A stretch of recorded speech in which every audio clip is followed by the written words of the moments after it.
अस्सलाम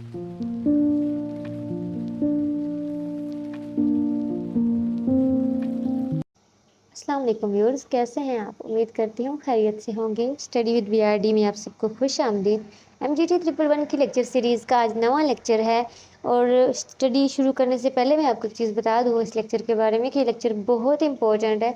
इसको समझना बहुत ज़्यादा इंपॉर्टेंट है। आप जो इस सब्जेक्ट को पढ़ रहे हैं, अगर फील्ड के लिए पढ़ रहे हैं, उस हिसाब से भी और अगर वैसे इस सब्जेक्ट को क्लियर करना है तब भी, क्योंकि ये एक ऐसी चीज़ है। और वैसे भी एज अ सिटीज़न भी हमें पता होना चाहिए कि हमारे मुल्क की जो हुकूमत है वो उसका स्ट्रक्चर क्या है बेसिकली, ठीक है। तो ये बेसिकली स्ट्रक्चर के बारे में आज तो मैं अभी तक पीछे काफ़ी लेक्चर्स में बात करती आई हूँ। मुगल पीरियड की बात हो रही थी, और उसके बाद जब इंडियन सिविल सर्विस की, ब्रिटिश रूल की बात हुई तो सिविल सर्विस की बात हो रही थी। तो सबसे पहली चीज़ यानी सिविल सर्विस है क्या, सिविल सर्विस का क्या मतलब है। तो सिविल सर्विस की जो तारीफ़ हमारे कॉन्स्टिट्यूशन में लिखी हुई है, जो हमारे आइन में लिखी हुई है, मैं उसको यहाँ पे बयान करूँगी कि सिविल का मतलब होता है पब्लिक। सिविल लफ्ज़ का मतलब होता है पब्लिक, और पब्लिक क्या होती है, जो हमारे मुल्क के सिटीजन्स होते हैं, जो शहरी होते हैं।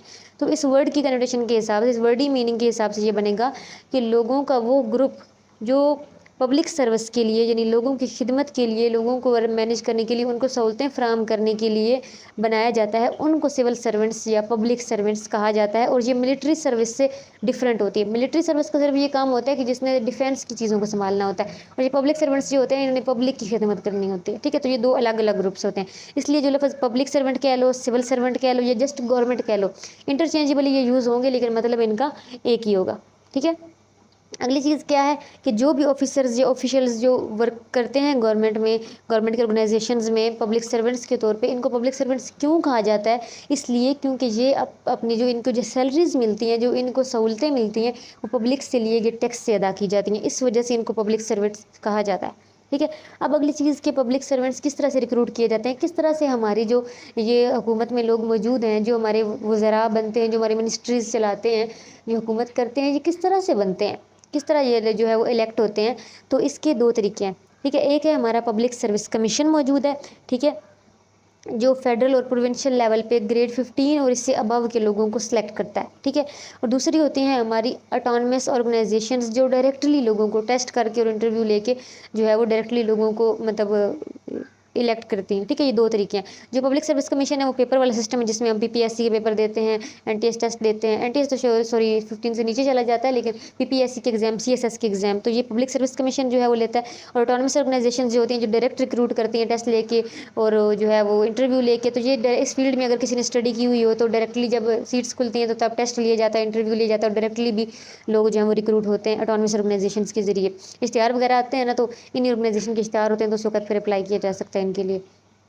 उसके बाद है, अब हम स्ट्रक्चर देखेंगे हमारी गवर्नमेंट का क्या है। तो दो किस्म की गवर्नमेंट होती है, एक हमारी फेडरल लेवल पे गवर्नमेंट है, यानी कि जो पूरे मुल्क को चलाती है, और एक होती है प्रोविंशियल लेवल पे गवर्नमेंट, ठीक है, जो सिर्फ अपने जो है अपनी प्रोविंस, यानी पंजाब की अलग है, सिंध की अलग है, बलूचिस्तान की अलग है, ठीक है। तो ये पहले हम देखेंगे कि फेडरल गवर्नमेंट में क्या सिस्टम होते हैं। तो पहले होती हैं मिनिस्ट्रीज़, ठीक है, फेडरल गवर्नमेंट में मिनिस्ट्रीज़ मौजूद हैं। फिर उसके बाद होती हैं डिविजन्स, फिर होते हैं अटैच डिपार्टमेंट, फिर होती हैं ऑटोनमस बॉडीज़, और फिर होते हैं पब्लिक इंटरप्राइजेज़, ठीक है। अब मिनिस्ट्रीज़ हमारे मुल्क में तकरीबन 39 है, ठीक है। तो मिनिस्ट्रीज़ हम कहते हैं ना फलां, जो मिनिस्ट्रीज़ का क्या मतलब होती है, जो वजारतें मौजूद हैं, ठीक है। हम कहते हैं हम ये वज़ीर इत्तलात है, तो यानी कि वो जो हमारे मतलब बैरूनी जो हमारे इत्तलात वगैरह का जो मिनिस्ट्री है वो उसका वज़ीर होगा, ठीक है, उसका हेड होगा, मिनिस्टर होगा, ठीक है। हम कहते हैं ये वज़ीर खुराक है, ठीक है, ये वज़ीर रेलवे है। तो ये जो इतने सारे वज़ीर होते हैं, ये एक एक मिनिस्ट्री के जो हेड होते हैं, ठीक है। तो इस तरह की हमारे मुल्क की कितनी मिनिस्ट्रीज़ हैं, 39 मिनिस्ट्रीज़ हैं। फिर डिविजन्स होते हैं मिनिस्ट्री के अंदर, फिर कुछ अटैच डिपार्टमेंट्स होते हैं, कुछ ऑटोनमस बॉडीज़ होती हैं, और पब्लिक इंटरप्राइजेज़ होते हैं, ठीक है। तो ये जो है वो 5 किस्म के इदारे होते हैं जिनसे जो है वो मिलकर पूरी फेडरल गवर्नमेंट चल रही होती है। उसी तरह प्रोविंशियल लेवल पे सबसे बड़ा जो होता है उसे डिपार्टमेंट कहते हैं, यानी जिस तरह वहाँ पे मिनिस्ट्री होती है ना, यहाँ पे डिपार्टमेंट होता है। डिपार्टमेंट के अंदर फिर डायरेक्टोरेट होते हैं, फिर कुछ ऑटोनमस बॉडीज़ होती हैं, फिर जो है मतलब ऑटोनमस बॉडीज़ लाइक जैसे डेवलपमेंट अथॉरिटीज़ हो गई, एनजीओज़ वगैरह, और फिर जो है वो डिस्ट्रिक्ट या तहसील ऑफिस जो बने होते हैं, जिनमें ऑफिसर्स होते हैं वो होते हैं, ठीक है। तो अब जो फेडरल लेवल पे सबसे बड़ी ऑर्गेनाइजेशन है उसे कहते हैं मिनिस्ट्री, ठीक है। जैसे कि मिनिस्ट्री ऑफ हेल्थ होगी, मिनिस्ट्री ऑफ पॉपुलेशन होगी, ठीक है। तो हर मिनिस्ट्री को जो हेड कर रहा होता है उसको कहते हैं मिनिस्टर, ठीक है, जिसके अंडर जो है वो कभी एक डिवीजन होती है, मैंने कहा ना मिनिस्ट्री से नीचे डिवीजन्स होती हैं, तो कभी एक डिवीजन होती है, कभी ज़्यादा भी डिवीजन्स हो सकती हैं उस मिनिस्ट्री की, ठीक है। तो डिवीजन जो होती हैं मोस्टली वो लोकेट कर रही होती हैं इस्लामाबाद में, ठीक है। तो डिवीजन से नीचे अटैच डिपार्टमेंट्स होते हैं, यानी वो उस मिनिस्ट्री के या उस डिवीजन के हिसाब से ही काम कर रहे होते हैं अटैच डिपार्टमेंट्स, ठीक है। ये जो अटैच डिपार्टमेंट होते हैं इनका पूरा कंट्रोल जो होता है वो डिपार्टमेंट्स के जो है वो हाथ में ही होता है, इनका मतलब डिवीजन्स के हाथ में होता है। डिवीजन इनको जो काम बोलते हैं इन्होंने करना होता है, स्पेशली पेपर वर्क इनके हाथ में होता है। उसके बाद होती हैं अटॉनमस बॉडीज। अटॉनमस बॉडीज जो होती हैं वो ये इंडिपेंडेंट होती हैं, ठीक है, यानी काम इनका उस मिनिस्ट्री के रिलेटेड ही होता है जिस मिनिस्ट्री की ये अटॉनमस बॉडी होती है। यानी कि अगर हेल्थ डिपार्टमेंट है तो हेल्थ डिपार्टमेंट में कुछ अटॉनमस बॉडीज़ होंगी, यानी इनका ये होता है कि इनके बोर्ड ऑफ गवर्नर अपने होते हैं, ये अपनी पॉलिसीज़ खुद बनाते हैं, इनके अपने ये इंडिपेंडेंटली काम करते हैं एडमिनिस्ट्रेटिव तरीके से, ठीक है। यानी ये इन्होंने अपने फैसले खुद लेने होते हैं अपनी पॉलिसियों के, यानी कि ओवरऑल मुल्क के हिसाब से नहीं, मुल्क की जो पॉलिसी चलती है उसके अंडर इन्होंने कानून के अंडर काम करना होता है, लेकिन अपनी ऑर्गेनाइजेशन के अंदर काम किस तरीके से करना है उसकी पॉलिसीज़ ये खुद बनाते हैं। अटॉनमस इदारे जो होते हैं हमारे अटॉनमस बॉडीज़ हैं, ठीक है। तो फिर उसके बाद इनके नीचे पब्लिक इंटरप्राइजेज होते हैं, तजारत वगैरह के जो मतलब मार्केट में जो इनकी मौजूद होती है ना मार्केट्स वगैरह, वो पब्लिक इंटरप्राइजेज है जहाँ तक लोगों की पहुँच होती है। इन सारी चीज़ों पर तक तो लोगों की पहुँच नहीं है ना, लेकिन पब्लिक इंटरप्राइजेज इनके वो इदारे हैं जहाँ पे लोगों की पहुँच होती है, जहाँ से सहूलियात फिर हमें मिल सकती हैं। इसी तरीके से फिर जो है वो यही सिस्टम मेन जो है डिपार्टमेंट्स और डायरेक्टरेट्स और अटॉनमस बॉडीज़ का है कि डिपार्टमेंट होता है मेन हेड जो है होता है प्रोविंशियल लेवल पे, फिर उसके नीचे डायरेक्टरेट्स होते हैं, डायरेक्टरेट्स की कुछ अटॉनमस बॉडीज़ होती हैं, डेवलपमेंट अथॉरिटीज़ वगैरह होगी, ठीक है, जिन्होंने मतलब इलाके के लिए काम करना होता है, लेकिन इनके ये अपने फैसले खुद ले रहे होते हैं। और फिर तहसील और डिस्ट्रिक्ट लेवल पे ऑफिसेज होते हैं। उसके बाद अब ये फंक्शन हुकूमत किस तरीके से परफॉर्म करती है ये देखेंगे। और मेन फंक्शंस तो वही हैं जो हम पहले ही पढ़ चुके हैं कि 4 ऐसे फंक्शंस होते हैं जो हम कह सकते हैं कि ट्रेडिशनल फंक्शंस हैं। मेंटेन करना पीस एंड ऑर्डर को, डिफेंस प्रोवाइड करना, रेवेन्यू कलेक्ट करना और करेंसी को मेंटेन करना। ये 4 तो हर हुकूमत ने करने थे और हम पीछे ही पढ़ के आ चुके हैं। ये 4 तो मेन है, ठीक है, ये तो करने ही करने हैं। अब इसको किस तरीके से करना है ये हम आगे जाके देखेंगे। मतलब ये जो पब्लिक सर्वेंट्स हैं, ये सिविल सर्वेंट्स हैं, इनको जो सैलरी दी जाती है ये किससे दी जाती है, गवर्नमेंट के खजाने से दी जा रही है। और ये गवर्नमेंट का खजाना कहाँ से आ रहा है, जैसी बात है वो लोगों से ले रहे हैं, ठीक है, लोगों की वजह से जो लोग उनको कह रहे हैं क्या मतलब जो टैक्स दे रहे हैं उनसे उनको सैलरी मिल रही है। लेकिन आजकल जो हमारी गवर्नमेंट है इसको कुछ मॉडर्न फंक्शंस भी करने पड़ते हैं, एडिशनल फंक्शंस भी, यानी सिर्फ ये 4 फंक्शंस आजकल की गवर्नमेंट के नहीं है। गवर्नमेंट की क्योंकि हालात की वजह से अब फंक्शंस चेंज भी हो गए हैं कुछ, वो 4 तो करने ही है, लेकिन उसके अलावा उसे प्रोवाइड करनी पड़ती हैं कुछ यूटिलिटीज़। अब यूटिलिटीज़ क्या है, जैसे कि इलेक्ट्रिसिटी प्रोवाइड करनी है, टेलीफोन प्रोवाइड करना है, मतलब जो है उसके अलावा गैस प्रोवाइड करनी है। अब ये पहले दौर में तो ये चीज़ें नहीं थी, लेकिन अब मौजूद है तो अब देनी पड़ेंगी गवर्नमेंट को, अब ये बेसिक्स में हो गई हैं। उसके अलावा गवर्नमेंट ने कुछ अकाउंट्स को मेंटेन करना होता है, यानी अब जो गवर्नमेंट के एक्सपेंडिचर हैं वो उस लेवल पे हैं कि बाकायदा अकाउंट्स बनाए गए हैं, ठीक है। जो बाहर से कर्ज लिया जाता है उसका अपना अकाउंट है, यानी बाहर के ममालिक के साथ हमारी जो होती है इंपोर्ट होती है एक्सपोर्ट होती है गवर्नमेंट लेवल पे, उसके अकाउंट्स हैं। मुल्क से जो इतने बड़े लेवल पे इकट्ठा हो रहा है रेवेन्यू, उसके अकाउंट्स हैं। तो यानी ये भी एक बहुत बड़ा फंक्शन है बाकायदा, जिसको जो है वो कलेक्ट कर जो है वो अकाउंट्स हैं इनको बाकायदा जो है वो हैंडल करना होता है। पहले ज़माने में ये चीज़ नहीं थी। उसके अलावा फॉरेन रिलेशंस को बहुत ज़्यादा मेंटेन करना पड़ता है अब, क्योंकि पहले ज़माने में इतना हम बाहर के ममालिक पे जो है वो डिपेंड नहीं करते थे जितना अब करना पड़ता है। आजकल के दौर में ऐसा नहीं हो सकता कि एक मुल्क जो है वो दुनिया से अलग थलग होकर ज़िंदगी गुजारे, ऐसा नहीं हो सकता। तो इसलिए मेंटेन करने पड़ते हैं रिलेशंस भी, उसके लिए बाकायदा हमारी वजारतें मौजूद हैं, हमारी जो है मैंने बाहर जो है वो बने होते हैं, बाकायदा इदारे बने हुए हैं जहाँ पे हमारे वज़ीर ख़ारजा जिसे कहते हैं मौजूद है। वज़ीर ख़ारजा का और काम ही क्या होता है, उसने बाहर के रिलेशंस को मेंटेन करना होता है, यानी कि पूरी हमारी एक मिनिस्ट्री मौजूद है इस चीज़ के लिए। उसके बाद मेंटेन करना होता है कैंटोनमेंट्स को। अब कैंटोनमेंट्स में क्यों है, ये मिलिट्री के लिए कि मिलिट्री को सारी फैसिलिटीज़ दी जाती है सिर्फ इसलिए कि वो मुल्क के डिफेंस को मतलब 100% श्योर कर सके। तो उनके लिए बाकायदा एक निज़ाम बनाया गया कि मुल्क की हालात जैसे भी हों लेकिन कैंटोनमेंट्स को मेंटेन रखा जाता है, उनकी हर फैसिलिटी को प्रॉपर दिया जाता है सिर्फ इसलिए कि वो किसी चीज़ से इफेक्ट ना हो। क्योंकि मुल्क की सरहद हिफाजत में होगी तो हर चीज़ अंदर से जितनी मेरा ख़राब हो उसको मेंटेन किया जा सकता है। लेकिन अगर सरहदें एक बार अनसिक्योर हो गई तो बाहर की दुनिया बस वो कहते हैं ना नज़रें लगाए बैठी होती है। इसलिए कैंटोनमेंट्स को मेंटेन रखना, क्योंकि इनको बाकायदा एक बाउंड्री दी गई है, इसके अंदर इनको हर फैसिलिटी दी गई है। मुल्क के हालात जैसे भी चल रहे हो कैंट्स के अच्छे चल रहे होते हैं, ठीक है। तो ये सिस्टम जो है वो कैंट्स को पहले ज़माने में तो ये भी सिस्टम नहीं था। तो ये कुछ एडिशनल फंक्शंस हैं जो करने पड़ते हैं। उसके अलावा डिस्ट्रीब्यूट करना, रेगुलेट करना, एलोकेट करना सर्विसेज को और गुड्स को सोसाइटी के अंदर, मतलब जो भी चीज़ें दी जा रही हैं, रोड्स बन रहे हैं, डैम्स बन रहे हैं, उसके अलावा खुराक है तो किस तरीके से डिस्ट्रीब्यूट करनी है, हर चीज़ को रेगुलेट भी करना है, डिस्ट्रीब्यूट भी करना है, एलोकेट भी करना है हर चीज़ को, ठीक है। तो ये सारे फंक्शंस हैं। तो अब ये सारे फंक्शंस बढ़ क्यों गए हैं, तो हम पहले रीजंस देख लेते हैं कि ये फंक्शंस की एडिशन हुई क्यों है।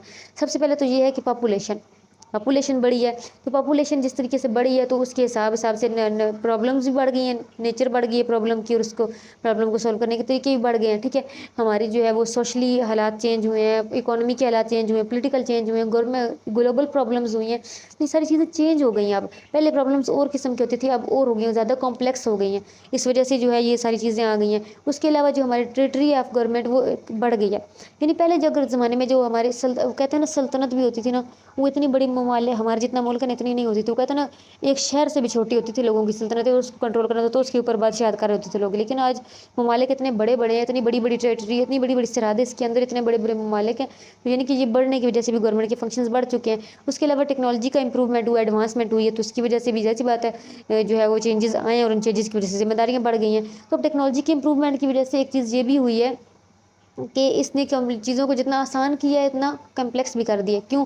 ٹیکنالوجی نے چیزوں کو آسان کیا ہے لیکن برائیوں کو بھی آسان کر دیا. اب کیا ہے، جس لیول کی چوریاں پہلے زمانے میں ہوتی تھی کیا اس لیول کی اب ہوتی ہیں. اب تو جو ہے وہ چوروں نے بھی اتنے وہ آئی ٹی میں وہ فلا کر رکھے ہیں کہ کیا لاک کھولے جاتے ہیں اور کیا چوریاں ہوتی ہیں. تو اب ایسی چیزوں سے میٹ کرنے کے لیے بھی تو ہمیں جو اداروں کو بھی اپڈیٹ ہونا پڑتا ہے. پھر ہمیں ایسے قسم کے جو ہے وہ لوگ بھی چاہیے ہوتے ہیں، آفیسرز جو ایسے قسم کے لوگوں کو پکڑ سکیں. یعنی کہ ٹیکنالوجی نے دونوں طریقوں سے جو ہے وہ ہمیں گھیرا ہوا کمپلیکس کر دی چیزوں کو، ٹھیک ہے. تو اس وجہ سے ان ساری چیزوں کی وجہ سے گورنمنٹ کے فنکشن جو ہیں وہ کمپلیکس ہوئے ہیں، بڑے ہیں، گورنمنٹ کا اسٹرکچر چینج ہوئے ہیں، فنکشنز بھی جو ہیں وہ زیادہ ہو گئے ہیں، ٹھیک ہے. تو جب انڈیپینڈنس کا ٹائم تھا پاکستان کا، تو جو سسٹم سول سروس کا جو اسٹرکچر ہے وہ وہی لیا گیا، کیونکہ دیکھ حالات ایسے تھے، ہم نیا کانسٹیٹیوشن نہیں بنا سکتے تھے، ملک حالات ایسے تھے، نہ وسائل تھے، لوگ مر رہے تھے، جو بے سر و سامانی کے حالات میں لوگ آئے تھے. تو اس وقت پہلی پریورٹی ہماری جو تھی وہ یہی تھی کہ بس کسی طریقے سے چیزوں کو ہینڈل کیا جائے. تو وہ کیا سسٹم وہی رہنے دیا گیا جو ایسٹ انڈیا کمپنی نے ہمیں دیا تھا، ٹھیک ہے. جو برٹش گورنمنٹ یہاں پہ چھوڑ کے گئی تھی اسی کے حساب سے تھا، وہی چیزیں تھیں.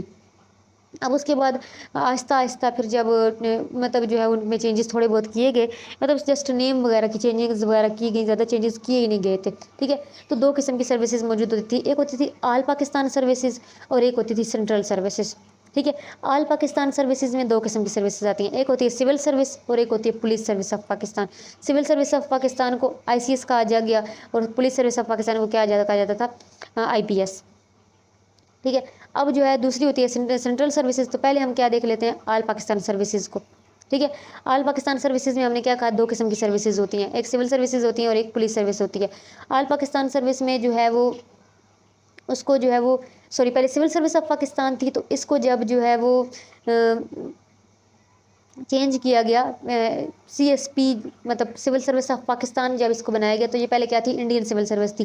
ICS سے ہم نے اس کو کیا کر دیا، CSP کر دیا. یعنی صرف نیم چینج ہوا، باقی آفیسرز کس طریقے سے بنیں گے، وہ کیا ہوں گے، سارا سسٹم وہی تھا، ٹھیک ہے. اور اس میں جو اس وقت آفیسر رکھے گئے، کیونکہ اس وقت پڑھائی والا تو سسٹم نہیں تھا ابھی، جو بس پہلے لوگ تھے، تو اس وقت جو رکھے گئے لوگ وہ کون کون سے رکھے گئے. پہلے تو وہ لوگ ان لوگوں کو رکھا گیا جو وہی لوگ جو پہلے ان کے دور میں، یعنی کہ برٹش دور میں جو ICS میں تھے اسی کو CSP میں رکھا گیا ان لوگوں کو. دوسرا ان لوگوں کو رکھا گیا جو World War II میں جنہوں نے سرو کیا تھا، وہ آفیسرز رکھے گئے، ٹھیک ہے. اس کے علاوہ فائنانس سروس آفیسر سے جو رکھتے تھے تعلق، ان کو رکھا گیا. اور اس کے بعد جو ایگزام سسٹم برٹش بنا کے گئے تھے کہ ایگزام کے ذریعے بھی آ سکتے ہیں، تو وہ ایگزام جنہوں نے بعد میں پاس کیا ان کو بھی رکھا گیا. یعنی یہ لوگ صرف جو ہے وہ سول سروس آف پاکستان میں آئے تھے. پھر تھی پولیس سروس آف پاکستان، جو پہلے کیا تھی IPS انڈین پولیس سروس تھی. اس کو پاکستان میں جو ہے نام چینج کیا گیا، پولیس سروس آف پاکستان اس کا نام رکھا گیا. اور پارٹیشن کے طور پہ کے دور میں جو ہے جو اس کو لیا گیا، تو اس میں کون کون سے لوگ تھے، انسپیکٹر جنرلز جو اس دور کے تھے ان کو رکھا گیا، سپرنٹینڈنٹس تھے، ڈپٹی سپرنٹینڈنٹس، یعنی اس وقت کے جو تھے نا انہیں کو دوبارہ یہاں پہ بھی جتنے جو مطلب پہلے جو موجود تھے برٹش دور میں جو ہمارے حصے میں آئے، ان کے حصے میں یہ چیزیں آئیں، اور پروونشل گورنمنٹ کے انڈر جو ہے یہ کو کنٹرول کیا جاتا تھا. اگلی پھر ہم دیکھتے ہیں سینٹرل سروسز، یعنی کہ یہ تو ہم نے دیکھ لی نا آل پاکستان سروسز دو قسم کی تھیں. اب ہے سینٹرل سروسز جنہوں نے اوور آل پورے پاکستان کے اوپر سروسز میں جو پاکستان میں موجود ہیں سروسز وہ. تو سینٹرل سروسز جو ہے پارٹیشن سے پہلے جو ہے مطلب ان کو کنٹرول کرتی تھی سینٹرل گورنمنٹ، ٹھیک ہے. اور ایڈمنسٹریٹو ریفارم سے پہلے 1973 میں ایڈمنسٹریٹو ریفارم شروع ہوئے. 13 گروپ تھے سینٹرل سروسز کے، یعنی 13 گروپ تھے. پاکستان فورن سروسز، ان کا کیا کام تھا کہ بیرونی جو حالات ہیں ان کو، جو بیرونی مشنز ہوتے تھے، بیرونی لوگوں کے ساتھ جو تعلقات ہوتے تھے، جو جاب اسپیشلائزیشن، ان سب چیزوں کو میٹ کرنا ان کا کام ہوتا تھا. پھر اکاؤنٹ سروسز ہوتا تھا ایک گروپ، ٹھیک ہے، جس نے آڈٹ اینڈ اکاؤنٹ سروس جو جتنا بھی سسٹم ہوتا تھا اس کو جو ہے وہ संभालना, अकाउंट्स के सारे सिस्टम को संभालते थे, ठीक है। उसके बाद अगला जो था वो ग्रुप था Pakistan customs and excise service का, ठीक है। ये बना ग्रुप 1959 में, और मतलब सी कस्टम सर्विस और central land custom and excise service, यानी कि जितना भी हमारा कस्टम एंड एक्साइज का सिस्टम था, जो पोस्ट्स वगैरह आती थी जाती थी, सिस्टम जितना भी या सी के ज़रिए जो आती जाती थी, उस सारे सिस्टम को संभालना इनका काम था। उसके बाद एक ग्रुप था टैक्सेशन सर्विस का, टैक्स कलेक्ट करना और उसको सारा सिस्टम बनाना, वो इनका काम था। फिर Pakistan military and land cantonment service, ठीक है, मिलिट्री और कंटोनमेंट के बारे में जितने भी अरेंजमेंट करने होते थे वो इनका काम था। फिर पाकिस्तान पोस्टल सर्विस है, तो इसका पोस्ट के जितने सिस्टम थे या जो होते थे पोस्ट्स वगैरह जो हमारी जो मौजूद है डाकखाने का सिस्टम सारा इनके अंडर था। फिर पाकिस्तान जो ट्रेड सर्विस ऑफ पाकिस्तान है, ट्रेड की सारी जो है वो फार्मूलेशन किस तरीके से जो है वो ट्रेड होगी बाहर के ममालिक के साथ, ये अंदर ये सारा इनके अंडर था। फिर उसके बाद इंफॉर्मेशन सिस्टम ऑफ पाकिस्तान, ठीक है, ये जितना भी मतलब मुल्क में चल रहे हैं जर्नलिस्ट वगैरह हो गए, ठीक है, हमारी जो क्या कह सकते हैं मीडिया का सारा सिस्टम इनके अंडर था। फिर इकोनॉमिक पूल एक बनाया गया था इकोनॉमी के लिए, कि मतलब जो हमारे फाइनेंशियल सिस्टम जो थे, जो हमारी प्रॉब्लम्स थी उनको सॉल्व करने के लिए, उनको रेगुलेट करने के लिए ये था। उसके बाद सेंट्रल सेक्रेटरीट सर्विसेज और जनरल एडमिनिस्ट्रेटिव सर्विस, ये दो भी जो है वो मौजूद थे। बाकी जो रह गए हैं वो हम नेक्स्ट लेक्चर में पढ़ेंगे, यानी कि टोटल 13 ग्रुप मौजूद थे। जस्ट इनके नाम चेंज किए गए, जो पाकिस्तान पाकिस्तान लगाया गया ना, ये पाकिस्तान लगाया गया, पहले भी ग्रुप्स यही मौजूद थे और इन्हीं का बस नाम चेंज करके ये ग्रुप बनाए गए। मजीद जो रह गए हम नेक्स्ट लेक्चर में पढ़ेंगे। तो आई होप आपको आज लेक्चर समझ में आ गया होगा। कोई भी कन्फ्यूजन हो तो आप मुझसे कमेंट बॉक्स में पूछ सकते हैं। वीडियो अच्छी लगी है तो लाइक करें, शेयर करें, चैनल को सब्सक्राइब करें। दुआ में याद रखिएगा। अगली वीडियो तक के लिए अल्लाह हाफ़िज़।